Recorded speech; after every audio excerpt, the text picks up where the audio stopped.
একাধিক জায়গা আজকে ইডির রেড, কি মনে হচ্ছে দুর্নীতির মাথাটা কবে ধরা পড়বে? গোটা বাংলার মানুষ একটা প্রশ্নের উত্তর চায়, দুর্নীতির মাথাটা কবে ধরা? দুর্নীতি হয়নি এমন কোনো জায়গা নেই, দুর্নীতি হয়নি এমন কোনো জায়গা নেই। যদি খটিতে যান, মৎস্যজীবী খটি, সেখানেও দেখবেন দুর্নীতি হয়েছে। দুর্নীতি হয়নি এমন কোনো জায়গা পশ্চিমবঙ্গে নেই। রেশনের চাল গমে যারা দুর্নীতি করে তারা কতটা নিম্ন মানসিকতার, নিম্ন রুচি, এর বাইরে তো বলার কিছু নেই, মানুষ জানে। দাদা চাকরিতেও দেখা যাচ্ছে 58 জনকে ভুতুরে চাকরি হয়েছে, এসএসসি হলফনামা দিয়ে। ভালো করে খুঁজলে 58 হবে না, 5800 হবে। দাদা শঙ্কর আড্ডর পিয়ের বাড়িতেও আজকে রেড চলছে। ঠিক আছে, ভালো করে ধরুক। শাহজাহান গ্রেপ্তার হয়নি এখন, শাহজাহানকে পুলিশ রেখেছে। মামলা যতক্ষণ না সেন্ট্রাল এজেন্সির হাতে যাবে ততক্ষণ তো সিবিআইকে, এনআইএকে আপনি তো দায়ী করতে পারবেন না। কারণ ওখানে যে ভৌগোলিক অবস্থা, জল জঙ্গল মিলিয়ে, ওই সুন্দরবন এলাকায় যদি সেন্ট্রাল এজেন্সি বিএসএফ সিআরপিএফ এর সাহায্য নিয়ে তাদের পদ্ধতি অনুযায়ী তদন্ত করে না তুলতে পারে, পুলিশ তুলে দেবে না, কারণ পুলিশের সংরক্ষণেই এরা আছে। দাদা মেদিনীপুর পুরসভায় রাম সীতার মন্দির উদ্বোধন হচ্ছে, অথচ রাম মন্দিরের উদ্বোধন তৃণমূল যাচ্ছে না, ফিরিয়ে দিচ্ছে, কি বলবেন, কিভাবে দেখছেন? তৃণমূল হিন্দু বিরোধী রাজনৈতিক দল। পাকিস্তানে শবে বরাতের দিন অপশনাল হলিডে, আর পশ্চিমবঙ্গে শবে বরাতের পরের দিন, ওই দিন রবিবার পড়ার জন্য ছুটি দিয়েছে। আমাদের আপত্তি নেই, আমরা সমস্ত ধর্মকে শ্রদ্ধা করি, একদিন কেন 3 দিন ছুটি দিয়ে দেন। কিন্তু আপনি পৌষ সংক্রান্তিতে ছুটি দেন না, আপনি রামনবমীতে ছুটি দেন না, সরস্বতী পুজোর পরের দিন বাচ্চারা স্কুলে আসে, ফিস্ট হয়, আনন্দ হয়, একদিন ছুটি দেন, পরের দিন ছুটি দেন না। এই মানসিকতা এই রাজ্যের সরকারের। এরা গেরুয়া ধ্বজ দেখলে, এরা যেভাবে সাধুদের উপরে পুরুলিয়ার কাশীপুরে আক্রমণ হয়েছে, সাধুদের উপরে, এ ভাবা যায় না আমরা কোন রাজ্যে, কোন জঙ্গলের রাজত্বে বসবাস করছি। গেরুয়া হচ্ছে শৌর্য বীর্যের প্রতীক, গেরুয়া স্বামী বিবেকানন্দের প্রতীক, গেরুয়া হিন্দুদের প্রতীক, আর হিন্দুদের দেশ হচ্ছে হিন্দুস্তান, ভারতবর্ষ। সেখানে গেরুয়া দেখলে মারছে। সাধুদেরকে উলঙ্গ করে যেভাবে প্রকাশ্যে পিটিয়েছে একজন সিভিক আনোয়ার বলে, এদের কি মানসিকতা? এদের দেহ ভারতে, খাচ্ছে ভারতে, আর মাইন্ডসেটটা পাকিস্তানে ঢুকে আছে। দাদা আপনি সব মুসলিম তো খারাপ না, আমার কাছ থেকে তো প্রসাদ নিলেন তৈমুর ভাই এখানকার, এটা রাষ্ট্রবাদী মুসলিম। সব মুসলিম খারাপ না, কিন্তু এই যে শাহজাহানদের মডেল, এই আমদানিটা মমতা ব্যানার্জি, এখানে আছে কলাগেছিয়াতে ইয়াসিন, আপনি পেরোতে পারবেন না, ওখানে মারপিট করবেই, কারণ পুলিশ বাবা আছে। পুলিশ তো শিডিউল কাস্টের ঘরে মারে, মৎস্যজীবীদের এই নিচ কসবা অঞ্চলে 42টা ঘরের দরজা ভেঙেছে। নিচ কসবা অঞ্চলের বাটুল দাস শিক্ষক সহ একাধিক লোক 72 দিন জেলে থেকেছে। ভাবতে পারেন কোন রাজ্যে আছি আমরা। বলছি দাদা, আপনি বারংবার মঞ্চ যখন বলছেন যে অকাল দেওয়ালি পালন করার জন্য, দেখা যাচ্ছে পূর্ব মেদিনীপুরে বেশ কয়েকটি থানাতে দেখা যাচ্ছে সমস্ত শব্দবাজি বা এমনি তোমার রংবাতি যে রয়েছে, আতশবাজিও রয়েছে, সেগুলো একের পর এক থানা বাজেয়াপ্ত করছে। আমরা বাজি ফাটাতে বলিনি তো, আমরা কুমোরদের তৈরি করা পট্টি বিতরণ করেছি। কালকে এই নন্দীগ্রামে আসবেন, আমি 20,000 ফ্যামিলিকে 1 লক্ষ প্রদীপ দেবো। সব ভোকাল ফর লোকাল, সব মাটির প্রদীপ আমাদের কুমোররা বানিয়েছে, ওদের কাছ থেকে আমি সংগ্রহ করেছি। বাজারে বিক্রি হয় 6 টাকা করে, ওরা আমাকে 3 টাকা করে দিয়েছে। 22 তারিখে যাতে আনন্দ, আমি 1 লক্ষ প্রদীপ কুমোরদের কাছ থেকে সংগ্রহ করেছি। বলছি 22 তারিখে আনন্দ উৎসব যাতে না করতে পারে সেজন্যই কি তুলে না? ও আটকাতে পারবে না, রামের নামে ঝড় বইবে। কি বলছেন, কি ঝড় হবে রাম নামে? রাম নামের ঝড় হবে, সুনামি জানেন তো, সমুদ্রের পাশে আছে, আমফান দেখেছি, 22 তারিখে রাম নামের সুনামি দেখবো। जो हिंदू हित में काम करेगा वही बंगाल में राज करेगा। হাইকোর্ট শোকজ করলো মধ্যশিক্ষা পর্ষদের সচিবকে, হাইকোর্ট শোকজ করলো মধ্যশিক্ষা পর্ষদের সচিব। ও শোকজে কিছু হবে না, তো জেলে ঢুকাতে। আজকে নরঘাট থেকে দীনবন্ধুপুর, সোনাচূড়ার গাংড়া, এখান থেকে হয়ে হিজলি থেকে হয়ে একেবারে দিঘার মোহনা পর্যন্ত আমরা প্রায় 10-12টি জায়গায় সেবাদান, প্রসাদ দানের কাজ গেরুয়া ধ্বজ লাগিয়ে এই উৎসবের দিনে করছি।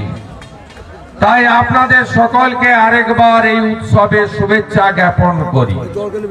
আমি ধন্যবাদ জানাই চন্দন প্রামাণিক এবং আমাদের মদন ভাই সহ সমস্ত কর্মকর্তা উদ্যোক্তা বৃন্দকে।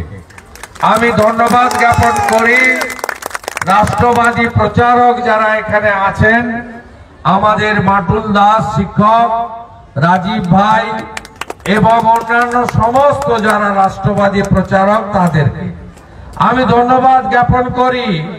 যারা জনপ্রতিনিধি এখানে আছেন, আমাদের নিজ কসবা গ্রাম পঞ্চায়েতের মাননীয় প্রধান মৌসুমী দাস, মৌসুমী মন্ডল এবং তার উপপ্রধান সহ সমস্ত মেম্বার বৃন্দকে, আমাদের সূর্যকান্ত দাস সহ প্রত্যেককে আমি ধন্যবাদ জানাই। পঞ্চায়েত সমিতির বিশিষ্ট কর্মাধ্যক্ষ পবিত্র দাস সহ উপবিষ্ট অধিকাংশ কর্মাধ্যক্ষকে সময়ের অভাবে প্রত্যেকের নাম বলা সম্ভব হলো না, প্রত্যেককেই আমি যথাযথ সম্মান জানাই।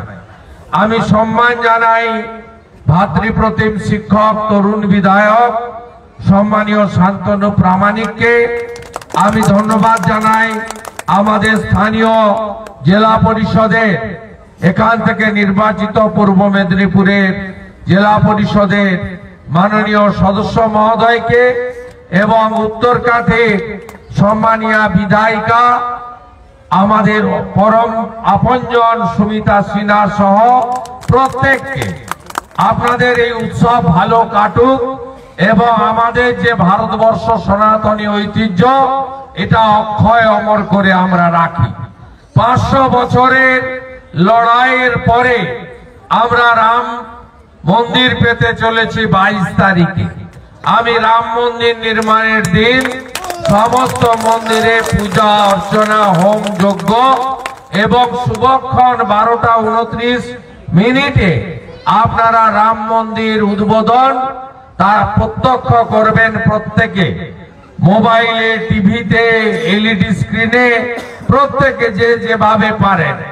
কারণ এই রাম মন্দির আমাদের, আপনারা জানেন যে 67 বার আমাদের হিন্দু রাম সেনারা সংঘর্ষ করেছে রাম মন্দিরকে উদ্ধার করার জন্য। 3 লক্ষ হিন্দু শহীদ হয়েছে।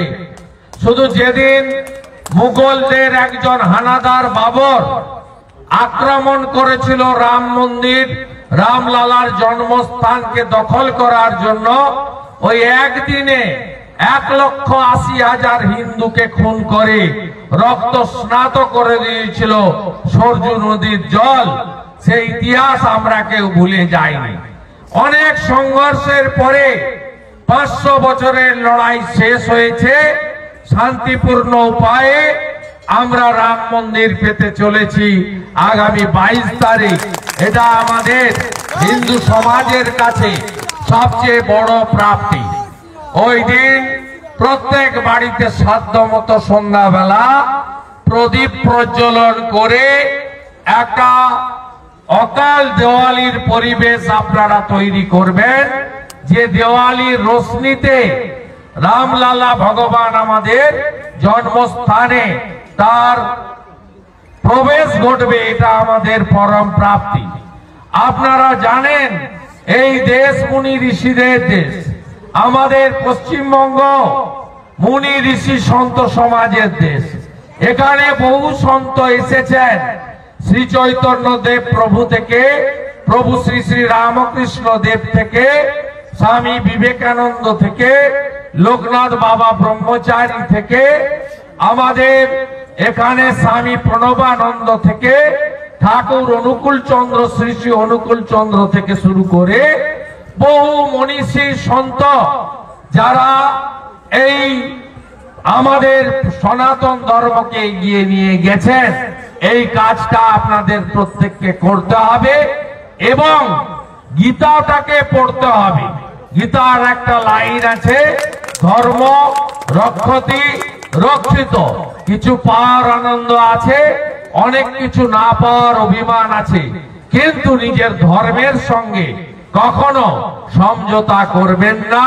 গীতা পড়বেন, বাড়িতে তুলসী স্থাপন করবেন, শাঁখ বাজাবেন, সন্ধ্যাবেলা প্রদীপ প্রজ্বলন করা, অমাবস্যা পূর্ণিমা পালন করা, কার্তিক মাস দামোদর মাস পালন করা, কীর্তন ভজনে অংশগ্রহণ করা, রামায়ণ মহাভারত রামচরিত মানস হনুমান চালিসা এগুলোতে নিজেকে কিছুটা যুক্ত করার মধ্য দিয়ে আমাদের দেশের এই সনাতনী সংস্কৃতিকে আপনারা অক্ষয় অমর করে রাখবেন।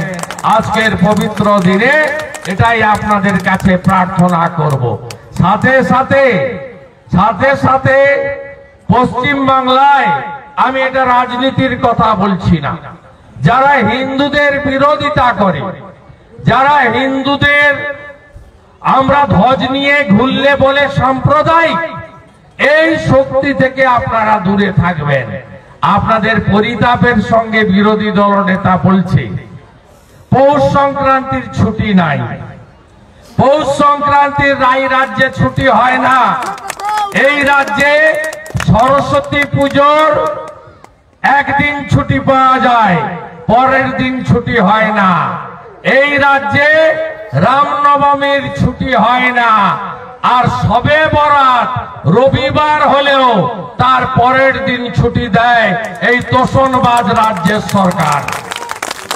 আমরা অন্য ধর্মের প্রতি শ্রদ্ধাশীল, একদিন কেন 4 দিন ছুটি দিন না।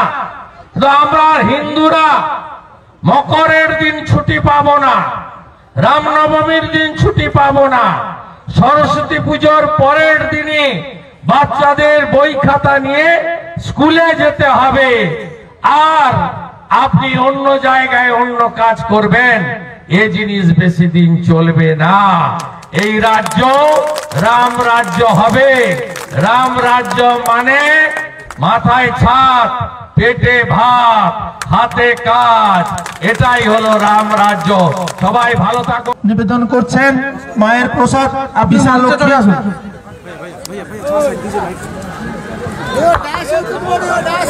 আমরা অত্যন্ত গর্বিত, আমরা আনন্দিত। এই পবিত্র ভূমিতে আমাদের রাজ্যের বিরোধী দলনেতার পদস্পর্শে আমরা অত্যন্ত সমৃদ্ধিশালী হয়েছি। আমরা অত্যন্ত আনন্দিত। আজকে এই প্রসাদ দাদার হাত ধরেই উদ্বোধন। এই প্রসাদ 5000 সমস্ত 5000 বেশি সনাতনী বন্ধুদের প্রসাদের ব্যবস্থা রয়েছে। আপনারা প্রত্যেকে